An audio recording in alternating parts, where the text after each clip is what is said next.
what he does. It isn't a phase. If you like his channel, subscribe today. His name is Joefer. Hey y'all, Joefer here, the Cranky Old Gay Guy. Welcome to Monday, the 28th of October, 2024. Oh boy, today's topic is a smorgasbord of topics because I just couldn't decide on one. So first we're going to talk about old man things. The weather. It has been rainy and chilly off and on for the last few days, and I am done with it. So, weather gods, give me some sunshine and turn the heat up. I am wearing this old Mr. Rogers sweater because it's chilly. So do something about that, please. Whew. Okay, so I got up this morning and I was going to go to the chiropractor who opens at 10. I did some running around. I called the chiropractor's office. There is no answer. The website says that they are open today. However, many times previously, the website says they're open, and I get there and there'll be a sign on the door that says, oh, the doctor's ill, or there's no one here today. Please call again, or you see one of our other locations. They boast about how they have 10 locations in the Portland metro area. Well, the one I go to is 15 to 20 minutes a drive on a freeway and then across town. That's the closest one. So if I want to go to another one, I am going to have to spend half a day. It's going to be a 45-minute drive each way, and that doesn't work for me. And it's a waste of gas, okay? So that was number one. I called 7 times between 10 and 1 p.m. I ended up calling a clinic out in East County, which is probably a 40-minute drive in traffic to get there.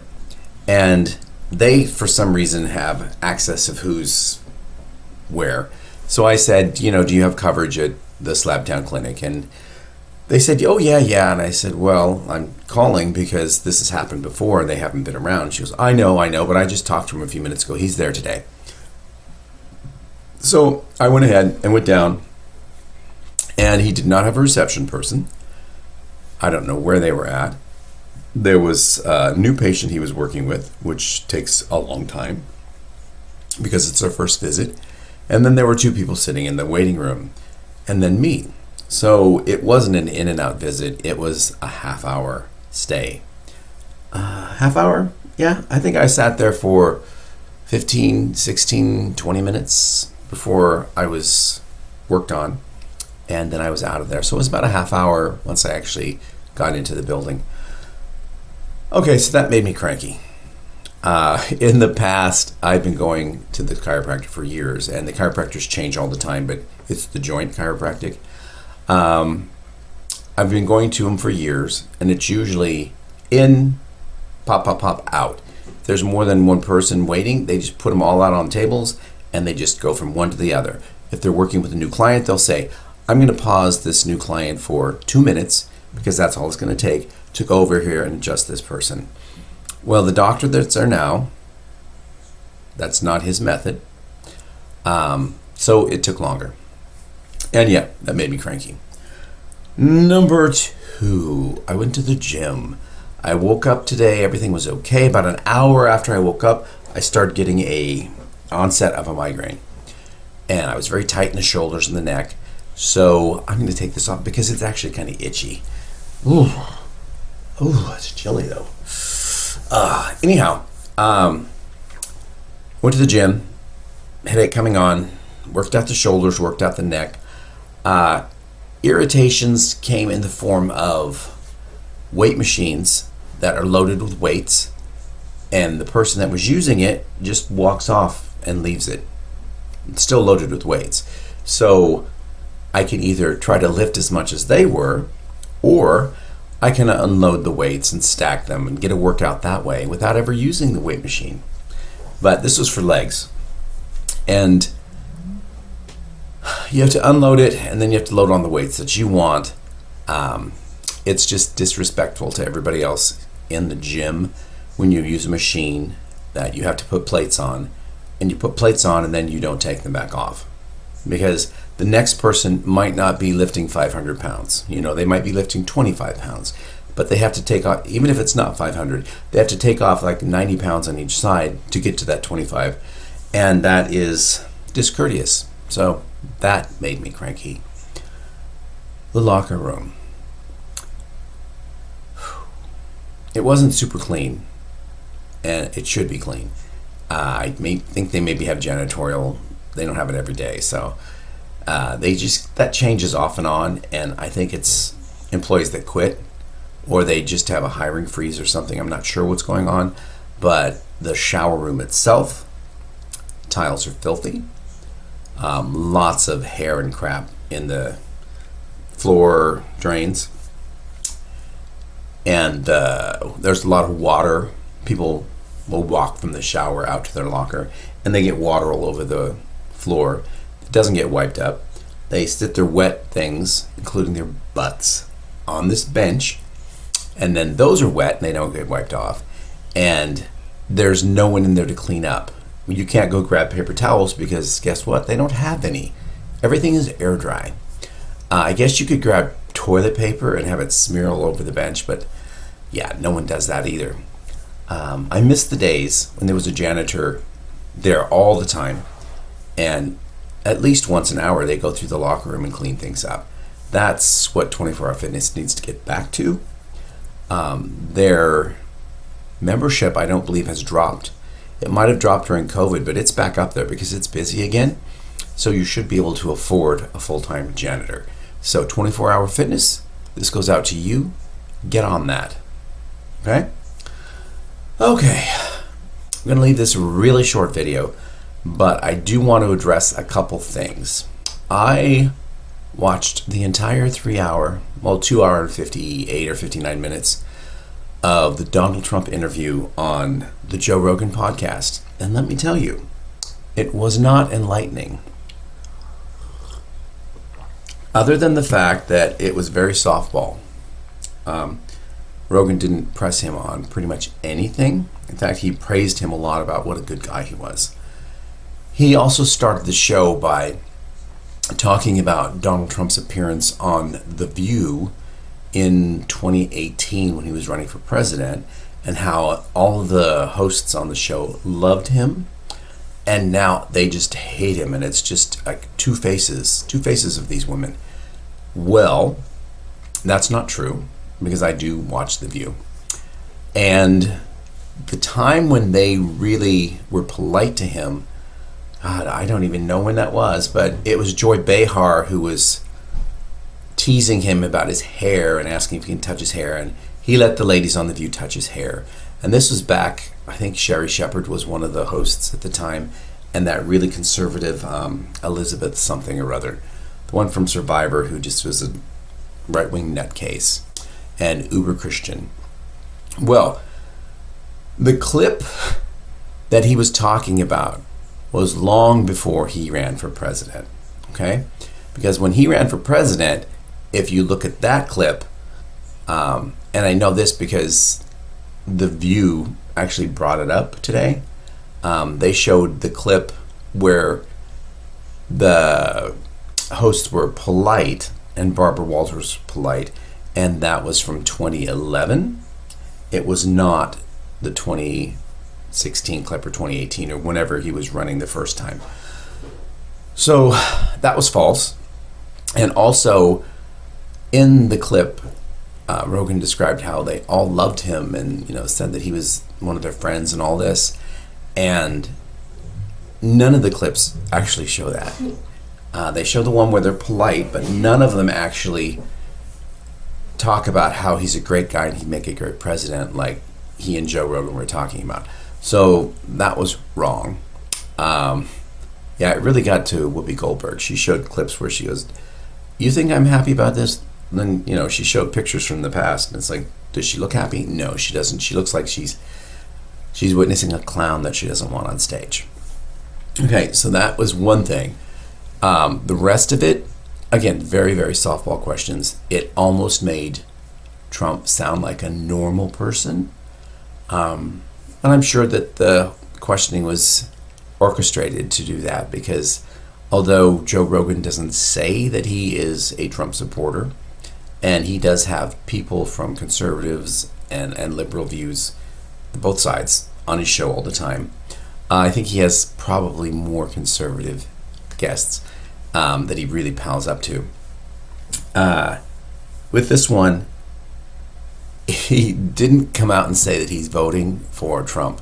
However, he tends to agree with a lot of what Trump says as far as policy, which means tax cuts for the rich, because guess what? Joe Rogan is very, very wealthy. There's that. He's also really palsy with Elon Musk, and Trump is on an Elon love train right now because Elon's giving him $45 million, I believe, a month to the Trump campaign. Yeah. And he has him at his rallies, and Elon's just a buffoon up there jumping around. And Elon's doing it because Trump is going to let the billionaires pretty much do whatever they want if he becomes president, including not following regulation. So that's where that's going, and that's where it's coming from. Okay. Secondly, I didn't get to watch the whole thing, but the Trump rally from Madison Square Garden, I believe it was yesterday. Wow. Just look it up on YouTube if you haven't seen it. And if you don't watch the whole thing, there's a lot of highlight reels too. Started with a comedian Tony Hinchcliffe, who is well known in the comedy scene in the LA area. And I never really knew what he looked like until I saw this. And it's like, he just looks like a waspy, uptight right-winger. And he made some jokes that I guess you could hear Don Rickles joking like that, or the insult comic, the dog puppet thing. I could see them saying this, but he's doing this to 40, 50,000 people at Madison Square Garden, and he was condemning Puerto Rico. And New York there's a lot of Puerto Ricans in New York, and there's a lot of Puerto Ricans in all the swing states. So he just kind of lost all the Puerto Rican votes by talking badly about them. He also made a racist joke regarding being friends with the one black man in the audience, and them carving watermelons. Again, dumb joke, wasn't funny, it was just racist. And he also said some, what was it? It wasn't funny either, but it was a put down of another ethnicity. Oh, it was Latinos. He made a really bad joke about Latinos as well. I'm not going to repeat any of the jokes, but they were bad, and they weren't funny, and they were hateful. And then you had some guy, I don't know who he is, he sounds like a reverend, and he was up on the stage screaming about Hillary Clinton, and talking about how terrible and evil she was, and that she was S-word and blah, blah, blah. Mentioned how, was it he who said the pimp rude? They referred to Kamala Harris as being a prostitute, as they referred to her pimps, that she can't keep her pimps in control, or when she's in office, her pimps are going to run wild. It was just negative. That reverend guy also called Kamala well, they were unkind things that you wouldn't call a woman, and you certainly wouldn't call someone who's running for a national office these things, because the people in the audience would never allow their children to talk like this, or they don't even talk like this, unless they're super right-wing racists. And then you had Mr. Not Funny himself, Tucker Carlson, was on stage, and he talked about how stupid Kamala was, and how ignorant she was, and uneducated she was. And if she gets elected, she'll be the first low IQ Jamaican, Caribbean, Indian female loser, blah, blah, blah, blah, blah, vice president to ever hold the office. And again, he expected like laughter, and it was just, wasn't funny. And all of that made me cranky, not because I'm policing what they say, but because this is a serious election and it's a serious office to hold. And the fact that so many, by the way, all of these were men talking about a female candidate or female candidates in the past, as in Hillary Clinton. Their misogyny was showing. They're racist. They're bigoted. They're fascistic. And the entire Trump rally, if you look at any of the news services that aren't Trump services, like Fox, Newsmax, and what's the other one? One American network.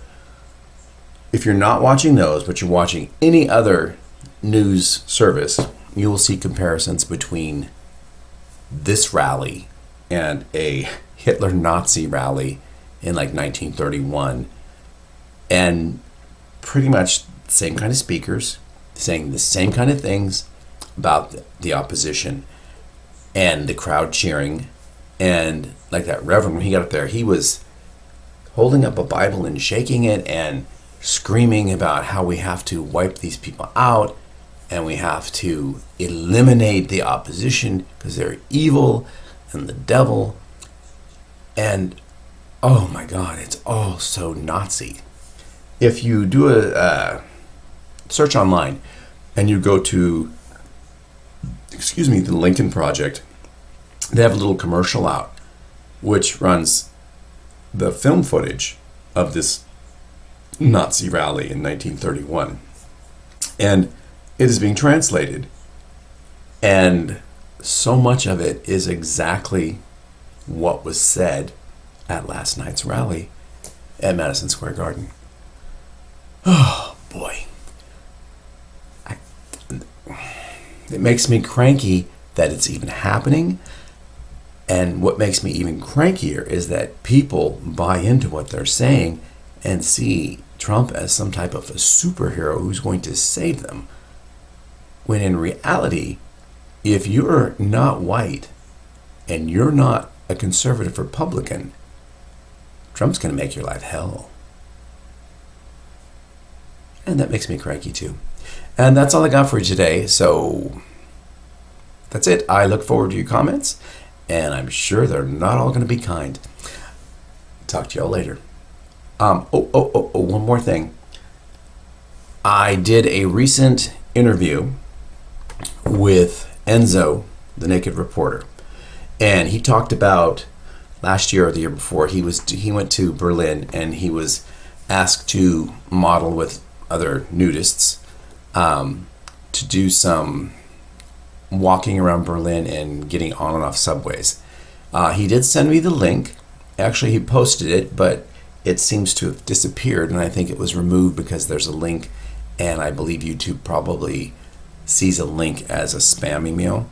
So I'm going to go back to the description of that video, and I'm going to put in there how you can find it. I don't know if I can put the link in, if they'll allow me, but it is on Vimeo, and I'll tell you how to search for it. So that's it. I will see you all tomorrow. Have a good Monday. Well, have a good Monday evening. Bye-bye. His name is Joefer, the cranky old gay guy. Give him a topic and see where he goes. It's just like Joefer, the cranky old gay guy, to give you his opinion and put on a show. If you like what he does, it isn't a phase. If you like his channel, subscribe today. His name is Joefer, the cranky old gay guy. He's cranky and old, but we just don't know why. You can see Joefer, the cranky old gay guy, on his YouTube channel, The Cranky Old Gay Guy Show. Cranky Old Gay Guy at gmail.com.